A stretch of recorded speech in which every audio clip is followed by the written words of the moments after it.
The work of Sol LeWitt, it really did open my eyes to the possibilities of what you could do with like a simple, graphite lead.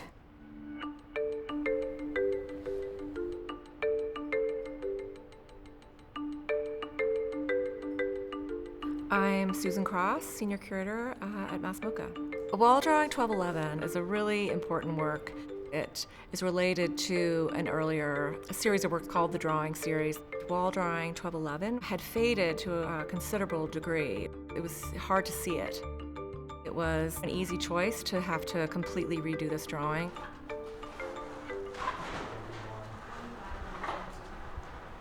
I'm Lacey Fekishazy, and I'm a draftsperson for the estate of Sol LeWitt. In 2008, I worked on Wall Drawing 1211 with Roland, Lusk. I think I'm the only person that has done this specific drawing 4 times. You have to try to figure out the assistant's strengths early on and then play to those. I've become a pro pencil sharpener. There are days I go home and realize that I've spent the entire 8 hours sharpening lead. I have this relationship with tape and with all the materials that we use that's gotten really rich. We use these razors and we can use it with a really gentle hand to kind of scratch away accidental markings on the wall. I like the stick holding because you directly get to watch the lines come onto the wall. One of my favorite parts of the process is being able to do touch-ups. You are there by yourself, sort of with the wall and like with the leads. We get the luxury of getting to switch around from task to task, whereas Lacey doesn't get to do that. I have a lot of respect for her endurance. She has to draw every single day.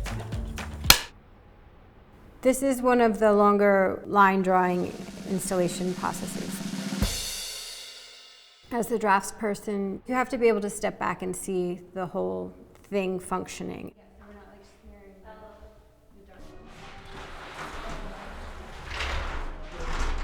I greatly appreciate how generous he was and how he sort of built this empire of collaboration. It is a really community-oriented type of work. You might not see that from what's like behind us, but it can't be done by one person.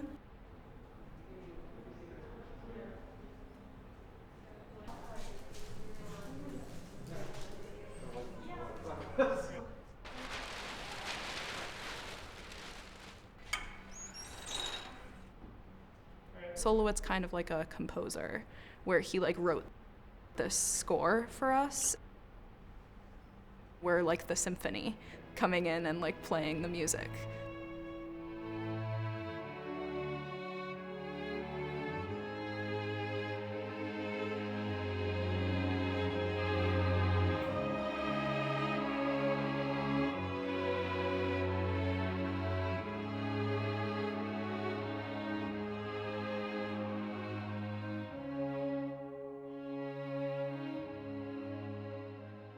As we've gotten to know all the drafts people and work closer with them, it's become a lot more fluid. Now when I am stick holding, I'm picking up on like how that person's body feels, where their body's going to go, what they're focusing on in the moment.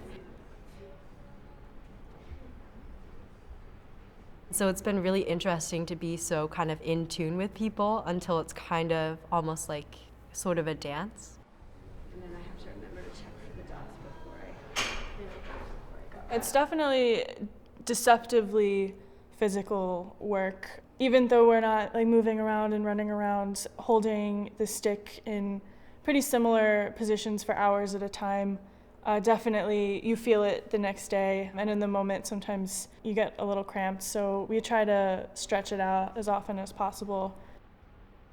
This conservation project has been exciting for Mass MoCA as an institution on many levels. We've worked closely with the estate of Sol LeWitt and the LeWitt studio, two of the artists who've worked with Sol before and who actually drew this particular drawing, 1211, before Roland, Lusk, and Lacey Fekishazy came back. We connected with them through John Hogan, one of the principal draftsmen, who also is now the archivist at the Yale University Art Gallery. Lacey continues to say it's not really a restoration, it's a reinstallation. Like, I showed up to a totally white room, which I didn't expect. It's so nice to see these young artists take to it, understand really the difficulty of it, but also, the rewards of it. You always learn on a job. It's really a beautiful part of it. We've never trained people in the way that you're like getting a whole course. It really is trial by fire. It really is on-the-job training. I'm starting to really kind of appreciate the genius of boiling things down to a series of lines and primary colors. This is very much the most slowed down artistic process I've ever been a part of. The beauty of Sol LeWitt's wall drawings is that they're based in old drafting techniques, and they really are so simple. He's sort of influential in ways that we don't even totally understand yet.